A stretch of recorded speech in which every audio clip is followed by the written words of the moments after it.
And question 2, ये दोनों questions आज हम कंप्लीट करेंगे डेथ ऑफ पार्टनर के। तो फर्स्ट क्वेश्चन पेज 202 के लिए हमने रूलिंग कंप्लीट किया हुआ है। इस क्वेश्चन में हमें सारे अकाउंट्स प्रिपेयर करने के लिए उन्होंने कहा है। तो उस क्वेश्चन का अगर मैं क्वेश्चन पढ़ती हूँ तो आपको लास्ट में दिया है prepare P&L adjustment account, partners capital account, balance sheet of the continuing firm. इसलिए हमने अकाउंट्स में ओपन किए हैं लेजर में। पहला P&L adjustment, partners capital, cash और बैंक आपको ओपन करना ही है, it is compulsory, and then balance sheet that is revised balance sheet, continuing partner की balance sheet, after death balance sheet हम कौन सी लायबिलिटीज रहेंगी, कौन सी एसेट्स रहेंगी, ये शो करने के लिए हम प्रिपेयर करते हैं बैलेंस शीट। तो स्टार्ट करते हैं पोस्टिंग। सबसे पहले आपको मालूम है transfer the balances of capital and cash in their respective account. Rajesh, Rakesh and Mahesh ऐसे पार्टनर्स है। 5 लाख, 2 लाख, 2 लाख पहले बैलेंसेस ट्रांसफर कर देते हैं by balance brought down. 5 lakh, 2 lakh and 2 lakh. Cash balance cash account में ट्रांसफर करेंगे। बैलेंस दिया हुआ है 1 lakh, 2 balance brought down 1 lakh. देखते हैं जनरल रिजर्व, रिजर्व फंड या P&L, इनमें से आपको क्या दिया हुआ है। अगर मैं लायबिलिटी देखती हूँ तो Capitals, creditors, bills payable, bank loan, यहाँ कोई भी रिजर्व या P&L नहीं है। एसेट भी चेक कर लेते हैं, क्या कहीं P&L दिया हुआ है क्या। Land and building, furniture, debtor, stock, cash, no accumulated profits और no accumulated losses are given. तो हमको ये स्टेप लेने की जरूरत नहीं है। फिर हम करेंगे revaluation of assets and liabilities. तो देखते हैं adjustment. Mister Rakesh died on 30th June 19 and the following adjustments were agreed as. Rakesh died on 30th June 19। सबको मालूम है इस डेट को हमें यूज करना है for calculating share of profit up to his date of death. उसके डेट ऑफ डेथ तक का प्रॉफिट कैलकुलेट करने के लिए ये डेट यूज किया जाता है। बैलेंस शीट का डेट दिया हुआ है 31 मार्च। 31 मार्च में ईयर एंड होने के बाद राकेश कब डाइड हुआ है 30th जून, दैट मींस वो फॉर्म में अप्रैल, मई, जून 3 मंथ्स एज अ पार्टनर था। तो ये 3 मंथ्स का शेयर ऑफ प्रॉफिट हमें उसको देना पड़ेगा। तो ये 3 मंथ्स हमें मालूम है, हमें याद रखना है। Then furniture was to be adjusted to its market price of 340 at the time of death। Furniture की मार्केट प्राइस 340 थी, तो उसको मार्केट फिगर पे हमें ला करके रखना है। तो ओल्ड वैल्यू ऑफ फर्नीचर हमारे बुक्स ऑफ अकाउंट में था 3 लाख, बट आज उसकी वैल्यू हो चुकी है 3,40,000, यानी फर्नीचर का वैल्यू इंक्रीज हुआ है बाय 40,000। असेट की वैल्यू अगर 40,000 से इंक्रीज हुई है, that means it is our profit. वो प्रॉफिट हम रिकॉर्ड करेंगे P&L एडजस्टमेंट के क्रेडिट में bye furniture account 40,000 and revised figure of furniture balance sheet में पोस्ट करेंगे। Furniture old value 3 lakh, increase लिख सकते हो या असेट का इंक्रीज होने का रीजन इज एप्रिसिएशन भी आप लिख सकते हो। 3,40,000 is the revised figure of furniture. Now second adjustment, land and building goes to be depreciated by 10%।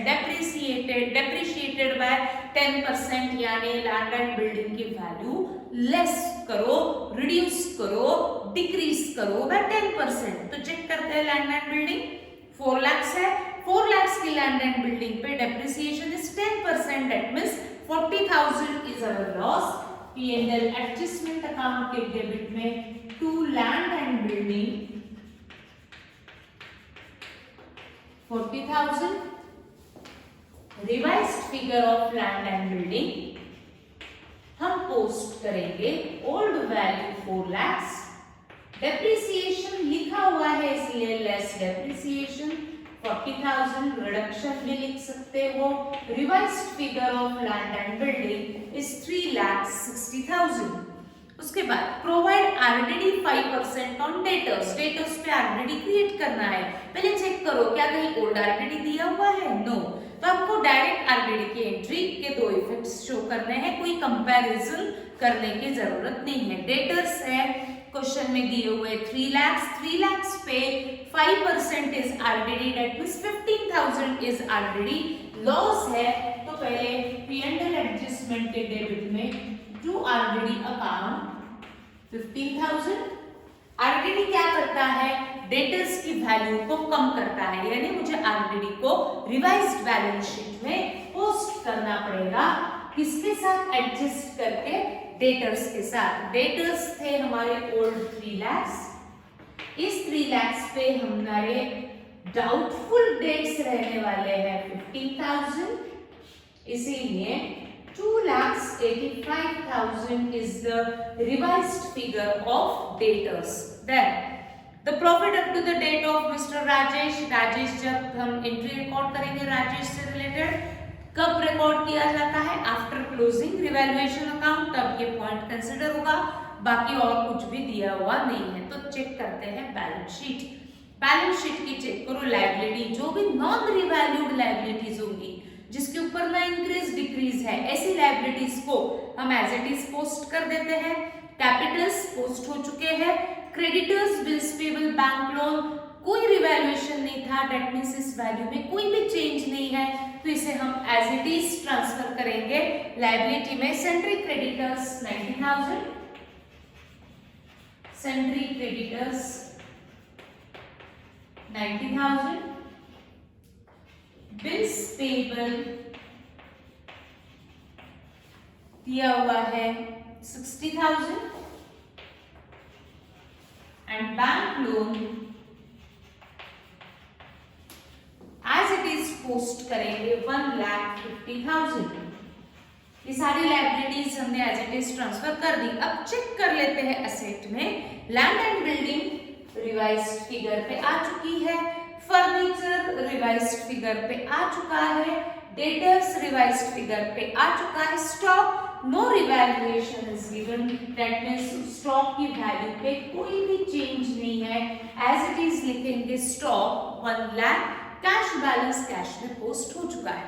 Now close करते हैं पहले P&L adjustment, that is revaluation account, जो भी प्रॉफिट लॉस होगा उसको हम क्या करेंगे, पार्टनर्स में डिस्ट्रीब्यूट करेंगे in their profit sharing ratio. Check करो प्रॉफिट शेयरिंग रेशो, कहीं आपको फर्स्ट लाइन में दिया हुआ है क्या, Rajesh, Rakesh and Maheshwar equal partners, equal, that means profit sharing ratio is equal, यानी 3 पार्टनर्स है तो मुझे उस रेशो को, प्रॉफिट और लॉस को 3 से डिवाइड करना पड़ेगा, तो इंडिविजुअल शेयर मिलेगा। चेक करते हैं P&L adjustment, debit is more 55,000, credit is 40, that means balance is 15,000, तो डिवाइड करेंगे 15,000 को इक्वली, 3 पार्टनर्स है तो divided by 3, that means 5,000 and 5,000 ये इंडिविजुअल पार्टनर्स का शेयर रहेगा इन लॉस ऑन रिवैल्यूएशन, तो 5,000 फर्स्ट शेयर रहेगा राजेश का, तो लिखेंगे इसके आगे by Rajesh capital, by second partner is Rakesh and Mahesh, by Rakesh capital and by Mahesh capital. Partners capital के डेबिट में to P&L adjustment account 5,000, 5,000 and 5,000। ठीक, अब हम करेंगे आफ्टर क्लोजिंग रिवैल्यूएशन अकाउंट, हम डिसीज पार्टनर से रिलेटेड एंट्रीज को रिकॉर्ड करेंगे। हमें डिसीज पार्टनर को at the time of his death क्या क्या देना है, गुडविल का शेयर, प्रॉफिट का शेयर, उस हो सकता है interest on capital, interest on drawings, drawings की एंट्री, उसकी बहुत सारी एंट्रीज डिसीज पार्टनर से रिलेटेड रहती है। क्या आपको क्वेश्चन में इनमें से क्या क्या दिया है पहले चेक करते हैं। First point revaluation, second point revaluation, third point revaluation, last point ये डिसीज पार्टनर से रिलेटेड है। चेक करते हैं। The profit up to the date of death of mister Rajesh is to be calculated on the basis of last years profit which was 1,80,000। Profit up to the date of his death, 3 months का जो भी profit रहेगा वो profit का share Rajesh के legal heirs को हमें देना है। बट हम 3 मंथ्स में कभी P&L अकाउंट ओपन नहीं करते, ये अब सबको मालूम हो चुका है। यानी मुझे 3 मंथ्स का प्रॉफिट कैलकुलेट करने के लिए कुछ ना कुछ अजम्पशन लेना पड़ेगा, क्योंकि मैं P&L ओपन नहीं कर सकती हूँ।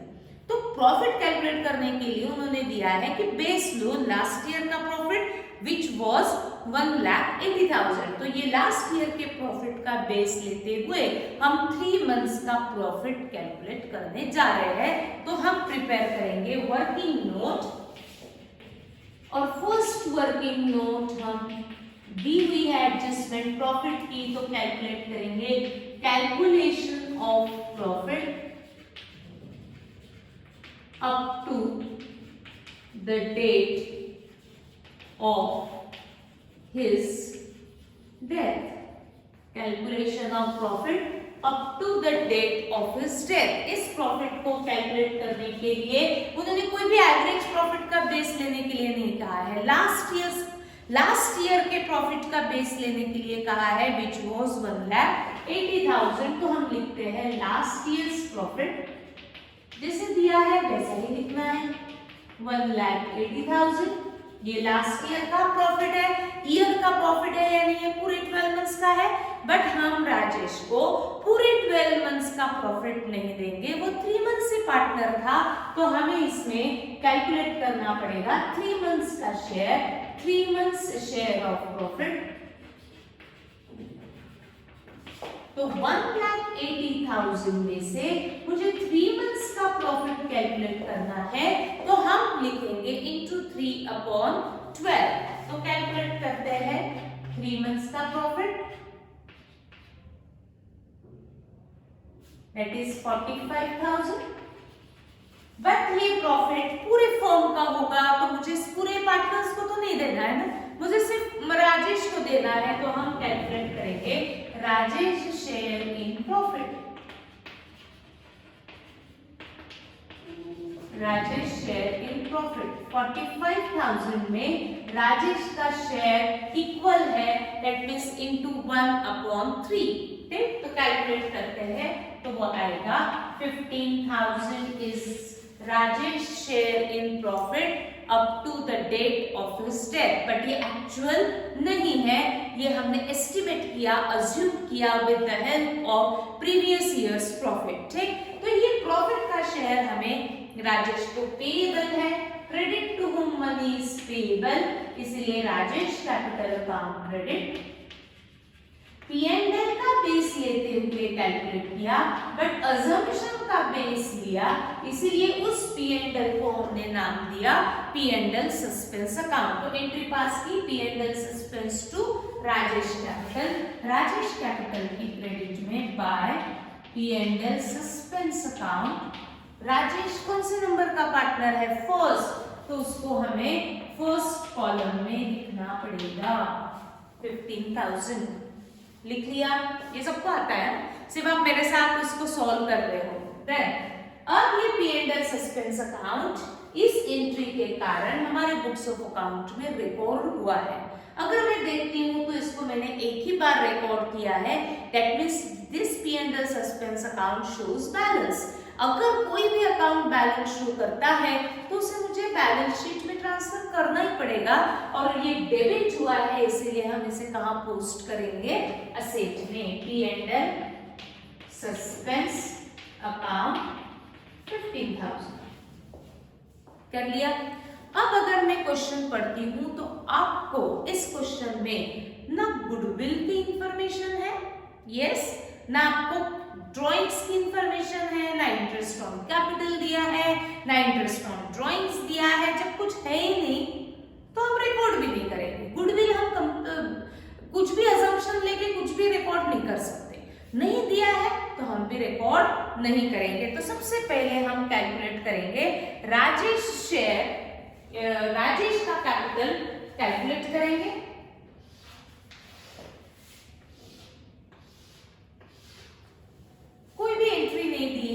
तो अब हम क्लोज करते हैं एक एक अकाउंट। सबसे पहले क्लोज किया जाएगा डिसीज पार्टनर शेयर अकाउंट।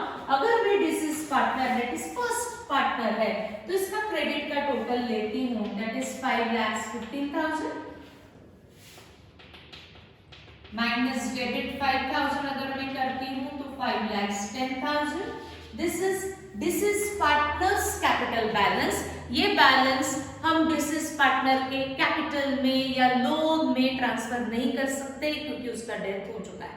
तो ये बैलेंस हमें उसके लीगल हेयर्स को, उसके लीगल रिप्रेजेंटेटिव्स को, उसके एग्जीक्यूटर्स को ट्रांसफर करना पड़ेगा। तो इसके आगे हम लिखेंगे टू एग्जीक्यूटर्स लोन अकाउंट और you may write to legal heirs account.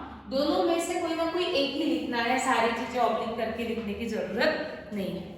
तो नया अकाउंट आ गया लीगल हेयर्स एग्जीक्यूटर्स अकाउंट, बराबर। तो इसको मुझे एक ही बार आया है, इसको बैलेंस शीट में लेकर के जाना पड़ेगा। This amount is payable to executor, इसलिए लायबिलिटी में एग्जीक्यूटर्स लोन 5,10,000 या राजेश एग्जीक्यूटर्स लोन लिख सकते हैं, ठीक। Now close continuing partners that is remaining partners capital account. 2 lakhs minus 5,000 is 1,15,000 नहीं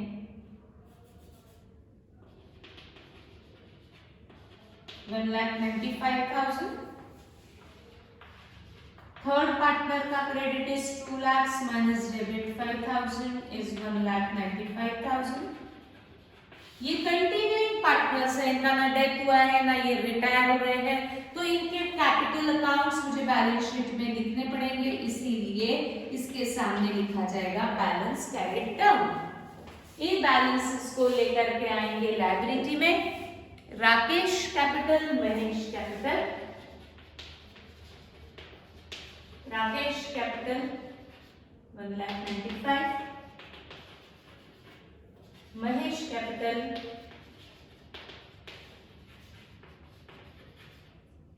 1,95,000। क्लोज कैश अकाउंट, कुछ भी एंट्रीज नहीं है बट फिर भी आप ओपन करेंगे और उसको क्लोज भी करेंगे बैलेंस को, क्योंकि हो सकता है कभी कभी आपको इसमें एंट्रीज रहेगी, जैसे लोन पेड ऑफ है ना, एग्जीक्यूटर्स लोन पेड ऑफ, तो उसको मुझे कैश अकाउंट में रिकॉर्ड करना पड़ता है। Now take the total of liability and asset. Tally होना चाहिए, पहले करेंगे आप। चेक करो लायबिलिटी एंड एसेट्स की टोटल सेम हो रही है क्या, पहले करेंगे आप।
$12 lakhs is the total of balance sheet. Tally हो रहा है एट 12 lakhs, ठीक। करेंगे सभी कंप्लीट, टैली हो गया है सबका। Now second question page number 202 पे ही सेकंड क्वेश्चन भी आज हम कंप्लीट कर लेते हैं। इस क्वेश्चन में आपको सारे अकाउंट्स नहीं पूछे हैं। देखते हैं question number 2। Rahul, Rohit and Ramesh are in a business sharing profits and losses in the ratio of 3:2:1 respectively. Their balance sheet as on 31st March 17 was as follows. Capital accounts दिए हैं, assets, capital accounts, creditors, bills payable, general reserve. On the asset side, debtors less RDD, plant and machinery, investment, motor lorry, building and pan. On 1st October 17 underline, यानी balance sheet के बाद वो कितने months as a partner था, 31 मार्च 17 की दी हुई है balance sheet. इसके बाद अप्रैल, मई, जून, जुलाई, अगस्त एंड सितंबर। 1 अक्टूबर तो हम अक्टूबर काउंट नहीं करेंगे। दैट मीन्स रमेश फर्म में 6 मंथ्स एज अ पार्टनर था, 6 मंथ्स तो याद रखना है। ठीक, RDD was maintained at 5% on debtors, plant and machinery of the creditors, profit for 17-18 as estimated, goodwill, salary 5,000 per month was payable to him, interest on capital and interest on drawings made by Ramesh up to September 5,000 per month. Prepare Ramesh capital account showing the amount payable to his executors, give working of profit and goodwill. Ramesh capital balance वो तो answer दिया हुआ है। ठीक ना, इस question में हमें सारे अकाउंट्स ओपन नहीं कर रहे, सिर्फ Ramesh capital account, but working note में हमें गुडविल, प्रॉफिट के साथ साथ और एक अकाउंट वर्किंग नोट में हम प्रिपेयर करते हैं, कौन सा, रिवैल्यूएशन। क्यों? क्योंकि रिवैल्यूएशन का प्रॉफिट लॉस हमें रमेश में भी डिस्ट्रीब्यूट करना पड़ेगा, तो वो मुझे कैलकुलेट करना पड़ेगा, और वो कैलकुलेट करने के लिए हम प्री एंडल एडजस्टमेंट या रिवैल्यूएशन अकाउंट वर्किंग नोट में प्रिपेयर करेंगे। तो सभी मेरे साथ open in the books of firm, open Ramesh capital account. In the books of firm maximum entries आपको ही करना है, सिर्फ मैं हिंट देते जाऊंगी, आपको पोस्ट करते जाना है। In the books of firm Ramesh capital, half page का प्रिपेयर करेंगे क्योंकि एंट्रीज रहती है काफी सारी। फिर वर्किंग नोट में आप फर्स्ट अकाउंट प्रिपेयर करेंगे, पी एंड एल एडजस्टमेंट या आप नाम ले सकते हो revaluation. In the books of firm मैं ओपन करती हूँ Ramesh capital account.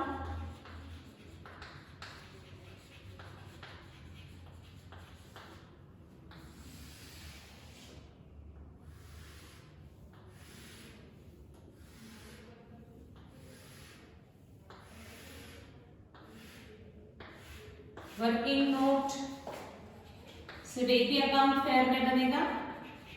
Working note में प्रिपेयर कर लेंगे हम P and L adjustment account. आप इसे रफ में भी ओपन कर सकते हो, कोई प्रॉब्लम नहीं, but P and L adjustment account आदत डालो वर्किंग नोट में शो करने का, इससे इंप्रेशन अच्छा जाता है। ठीक, P and L adjustment working note में।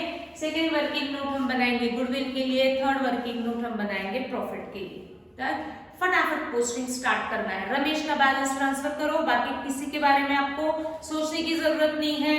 अदर कैपिटल में बैलेंस ट्रांसफर नहीं करना है, कैश में नहीं करना है, सिर्फ हमें रमेश के लिए सोचना है। तो रमेश का बैलेंस दिया हुआ है 240, तो रमेश को हम कैपिटल अकाउंट के क्रेडिट में लिखेंगे बाय बैलेंस ब्रॉट डाउन 2,40,000 लिख लिया। उसके बाद रिजर्व पी एंड एल सिर्फ रमेश का शेयर कैलकुलेट करना पड़ेगा, और जनरल रिजर्व दिया हुआ है 96,000, तो 96,000 में मुझे चाहिए रमेश का शेयर। प्रॉफिट शेयरिंग रेशियो आपको फर्स्ट लाइन में दिया है 3:2:1। रमेश है थर्ड नंबर का पार्टनर, तो थर्ड का शेयर इज 1/6, तो लिखते हैं 16,000, है ना। तो जनरल रिजर्व में हम रिकॉर्ड करेंगे बाय जनरल रिजर्व अकाउंट 16,000। कोई पी एंड एल तो दिया नहीं है तो छोड़ दो। अब रिवैल्यूएशन का सिर्फ प्रॉफिट लॉस ही मुझे पी एंड एल एडजस्टमेंट में लिखना है। रिवाइज्ड फिगर के लिए हमने बैलेंस शीट को प्रिपेयर नहीं किया है। तो RDD was maintained at 5% on debtors. That means your new RDD after death of partner maintain that 5%. आपको न्यू RDD को 5% तक ही लाना है। तो मैं चेक करती हूँ, मुझे 5% कैलकुलेट करना है, वो रहेगी मेरी न्यू RDD। कौन से डेटर्स पे 5% कैलकुलेट करेंगे? ओरिजिनल डेटर्स पे। ओरिजिनल डेटर्स आपको दिए हुए हैं 1 लाख। 1 लाख पे अगर हम 5% कैलकुलेट करते हैं तो वो आता है 5000। That means your new RDD maintained at 5000। आपका न्यू बैलेंस शीट में ऑलरेडी दिखना चाहिए 5000। तो ऑलरेडी को हम ऑलरेडी के साथ ही कंपेयर करेंगे।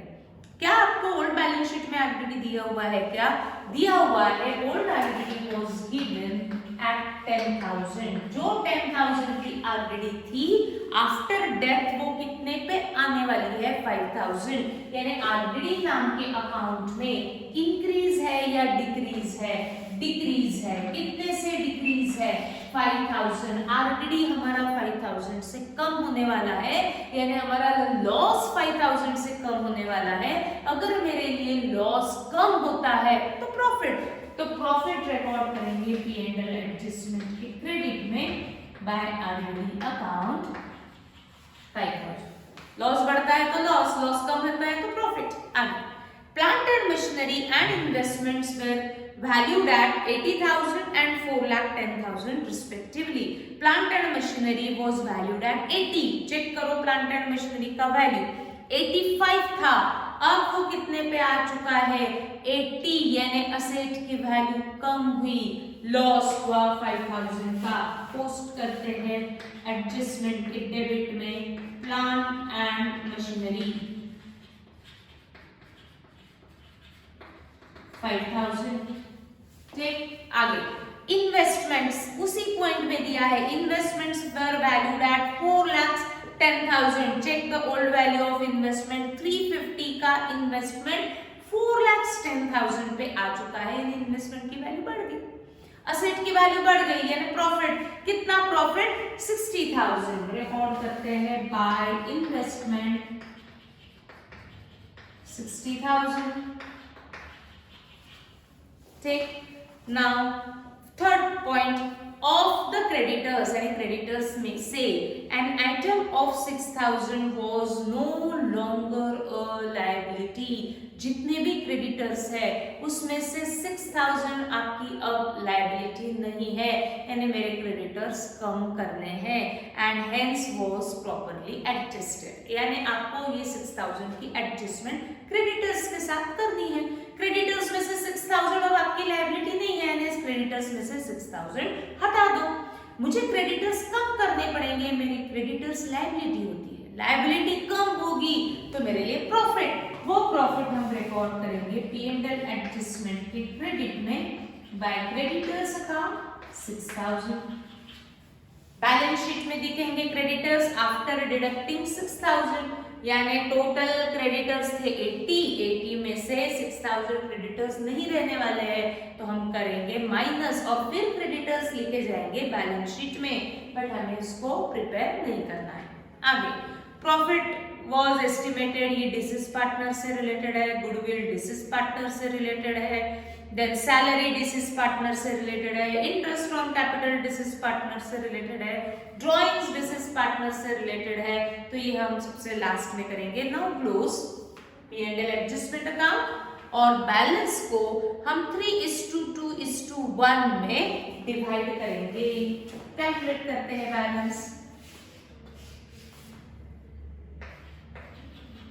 This is 1,16,000 credit minus debit. नहीं sorry.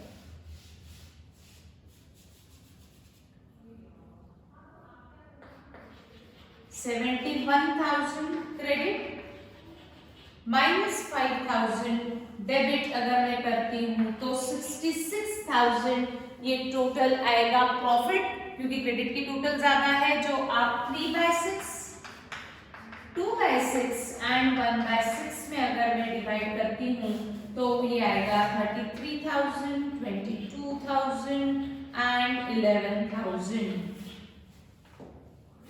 तो फर्स्ट शेयर फर्स्ट पार्टनर का, that is Rahul, Rohit and Ramesh. Rahul's capital, रोहित's capital and रमेश कैपिटल. हमें इसमें से ट्रांसफर करना है प्रॉफिट का शेयर रमेश में, क्योंकि हमने रमेश का अकाउंट ही ओपन किया है बाय P&L एडजस्टमेंट अकाउंट. अगर आपने इसका नाम रिवैल्यूएशन दिया है तो आप लिखेंगे बाय रिवैल्यूएशन अकाउंट.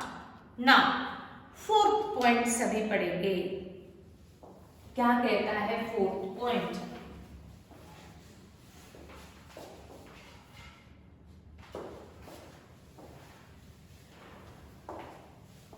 दिया हुआ है profit for 17-18 was estimated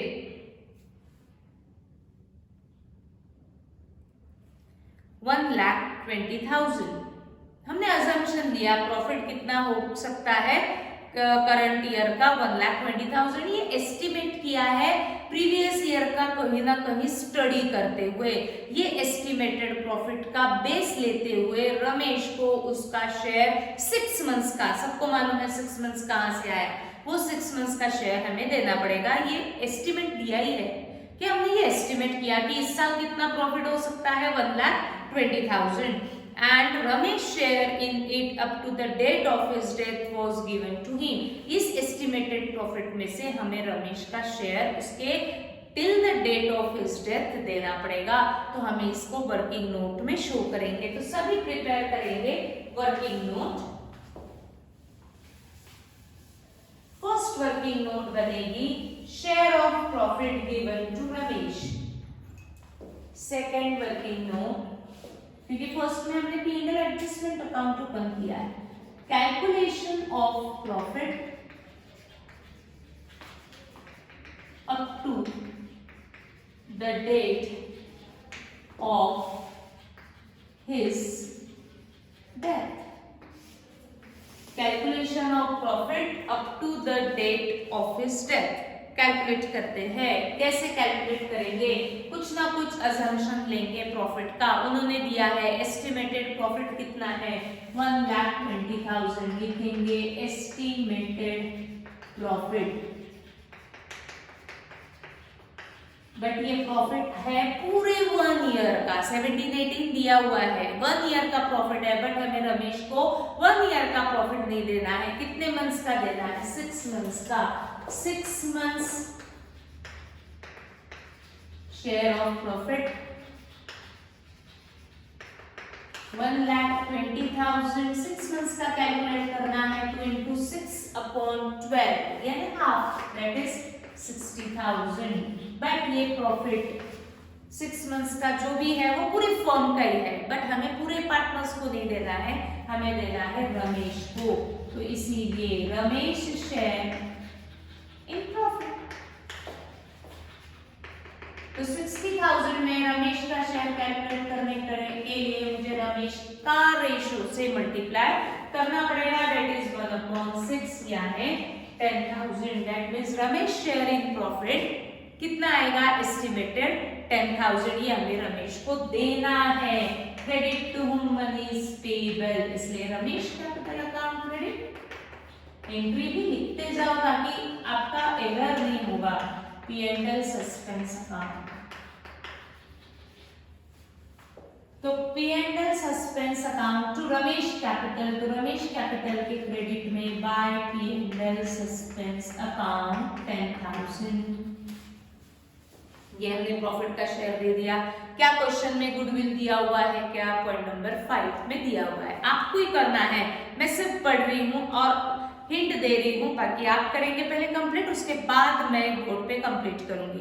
goodwill of the firm was valued at. आपको गुडविल को वैल्यू करना है. कैसे वैल्यू करना है? 2 times द एवरेज प्रॉफिट. जो भी एवरेज प्रॉफिट आएगा उसको 2 times जो रहेगा दैट इज गुडविल. तो एवरेज प्रॉफिट लेना है. कितनी इयर्स का एवरेज प्रॉफिट लेना है? Of the last 5 years. आपको 5 years के प्रॉफिट्स दिए जाएंगे. उस 5 years के प्रॉफिट का एवरेज लो. जो भी एवरेज आएगा उसको 2 times से बढ़ाओ तो आपको मिलेगा गुडविल ऑफ द फर्म. और वो 5 years प्रॉफिट्स आपको दिए हुए हैं। Ramesh share in it was to be given to him. वो गुडविल ऑफ द फर्म में हमें किसको देना है? रमेश को। तो रमेश का शेयर कैलकुलेट करो और फिर गुडविल की एंट्री पास करो।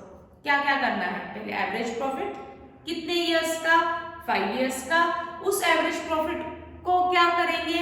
2 times इन्हें डबल करेंगे तो मिलेगा गुडविल ऑफ द फर्म। उसमें हमें रमेश का शेयर कैलकुलेट करना है और फिर एंट्री पास करनी है। ठीक, तो ऐसे 4 स्टेप्स आपको लेनी है। Average profit, goodwill of the firm, Ramesh share in it and entry. पहले आप करेंगे। 4 years के प्रॉफिट्स पूरे दिए हुए हैं, 5 years के प्रॉफिट्स पूरे दिए हुए हैं। कैलकुलेट करो पहले सेकंड थर्ड वर्किंग नोट का हेडिंग देंगे valuation of goodwill.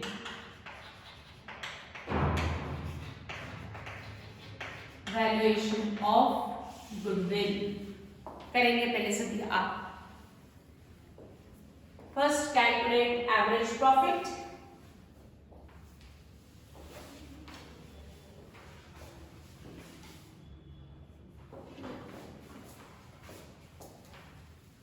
Shortcut use नहीं करना है आपको, एवरेज प्रॉफिट का फॉर्मूला भी लिखना है। ठीक,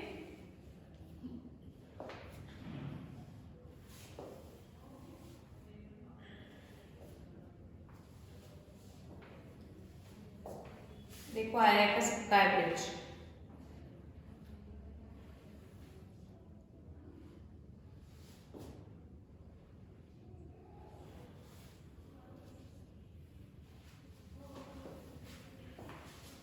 मैं भी कैलकुलेट करती हूँ, आप आगे बढ़ो।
Times the average profit is your goodwill.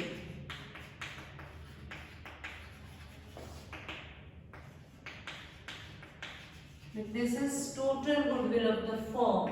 Calculate Ramesh share in it and then pass the entry.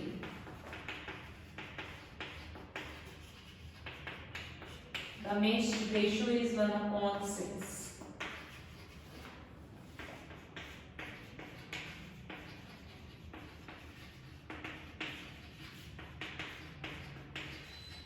Payable to Ramesh is, that's why Ramesh capital account should be credited. Goodwill to Ramesh capital. देखो correct है सबका।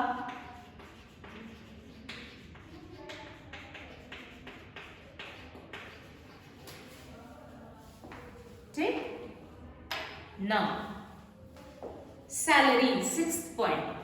Salary 5,000 per month, underline per month, was payable to him. Was payable to him, and that means to whom it is payable? To Ramesh.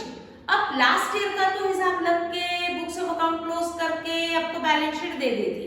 Last year के बाद वो 6 months partner था, तो उसकी 6 months की सैलरी टोटल पर मंथ कितनी payable थी, 5000 per month. तो हमें ये सैलरी रमेश को फर्म क्या करेगी, रमेश को देगी ना, दैट मीन्स ये सैलरी पेएबल टू रमेश है and credit to whom money is payable, इसीलिए इसकी एंट्री हम रमेश कैपिटल के क्रेडिट में लिखेंगे बाय सैलरी 5000 इंटू 6 अगर हम करते हैं तो 30,000 डन।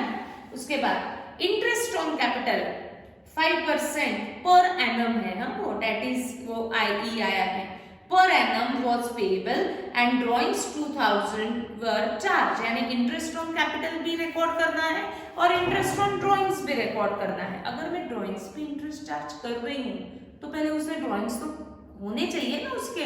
देखो नेक्स्ट पॉइंट में दिया हुआ है ड्राइंग्स, पहले हम ड्राइंग्स कर लेते हैं। 8 drawings made by Ramesh up to 30 सितंबर 5000 अगेन पर मंथ है, तो 6 मंथ्स के ड्राइंग्स कैलकुलेट करने पड़ेंगे, दैट इज 30,000। उसने मनी विथड्रॉ किया यानी उसका कैपिटल कम हुआ, कैपिटल जहां लिखा है उसके अपोजिट साइड में लिखेंगे, तो हम कैपिटल में से कर रहे हैं drawings minus 5000 into per month, that is into 6, यानी till the date of his death his withdrawals were 30,000। ठीक, अब हम करेंगे adjustment number 7, interest on capital. मैंने कल विदाउट लॉजिक इसका एक्सप्लेन किया हुआ था। इंटरेस्ट जिस पे भी चार्ज होता है उससे वो अमाउंट बढ़ती है, डिस्काउंट से जैसे अमाउंट कम होती है वैसे इंटरेस्ट से अमाउंट बढ़ती है। किसके ऊपर का इंटरेस्ट है, कैपिटल। कहाँ लिखा है कैपिटल, क्रेडिट में, तो उसके ऊपर का इंटरेस्ट भी कहाँ लिखेंगे, क्रेडिट में भी, बट ये लॉजिक नहीं। इंटरेस्ट ऑन कैपिटल फर्म को पेएबल रहेगा रमेश को, इसीलिए हम उसको क्रेडिट में लिखेंगे। किस पे कैलकुलेट करना है, कैपिटल पे। कौन सा कैपिटल, ओरिजिनल कैपिटल। इसका ओरिजिनल कैपिटल कितना है, 2,40,000। 2,40,000 पे 5%, बट कितने मंथ्स के लिए, 12 मंथ्स के लिए, तो इंटू 5% इंटू 6/12, देखते हैं कितना आता है।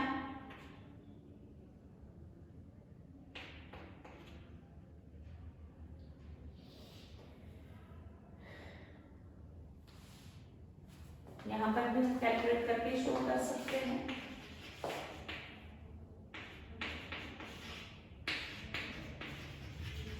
इंटरेस्ट ऑन कैपिटल 2,40,000 पे पहले सबसे पहले कैलकुलेट करो 5%, 12,000, but this is for per annum, हमें चाहिए 6 मंथ्स का, तो 12,000 इंटू 6/12 अगर हम कैलकुलेट करते हैं तो वो आता है 6,000। उसी पॉइंट में दिया है एंड ड्राइंग्स 2,000 पर चार्ज। ड्राइंग्स चाहे वो ड्राइंग्स हो, इंटरेस्ट ऑन ड्राइंग्स हो, वो कैपिटल में से माइनस ही करना पड़ेगा, इसलिए कैपिटल के opposite side to interest on drawings. कितना दिया है, 2,000। यस, हाँ, पर मंथ वगैरह कुछ नहीं है, 2,000 पर charge. Drawings made by Ramesh up to हो चुका है। अब क्लोज करते हैं Ramesh capital account and find out the balance.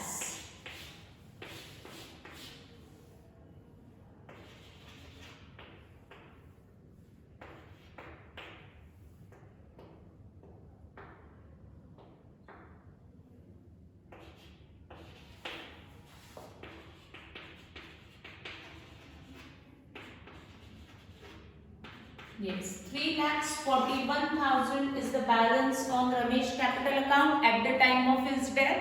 उसके लीगल हेयर्स को दे देंगे, उसके एग्जीक्यूटर्स को दे देंगे। एग्जीक्यूटर्स लोन अकाउंट और लीगल हेयर्स लोन अकाउंट और legal representatives loan account. Simple ही था, ये सारी एंट्रीज हमने कवर कर ली थी ऑलरेडी। ये दोनों क्वेश्चंस हमारे कंप्लीट हो चुके हैं। ठीक, मैं हर एक क्वेश्चन को क्यों इस लेक्चर में रिकॉर्ड कर रही हूँ, ताकि ये सारा मटेरियल आपके पास at the time of your exam आपके पास रहे, क्योंकि मैं हमेशा आपको बताती हूँ कि जो भी पेपर है वो आपके इस बुक में से ही क्वेश्चंस आपको आते हैं। तो ये बुक के क्वेश्चंस जितने भी हम सॉल्व करेंगे, हम एक एक क्वेश्चन को सॉल्व कर रहे हैं, तो ये आपका मटेरियल आपके पास रहेगा eight the time of your exam. ठीक, तो नाउ यहाँ हमारा क्वेश्चन आज दोनों कंप्लीट हुए। कल बढ़ेंगे आगे नेक्स्ट 2 क्वेश्चन। अभी हमारे 3 ही क्वेश्चंस बचे हैं, कैसे कवर करना है देखते हैं और फिर हम बढ़ेंगे आगे। Thank you.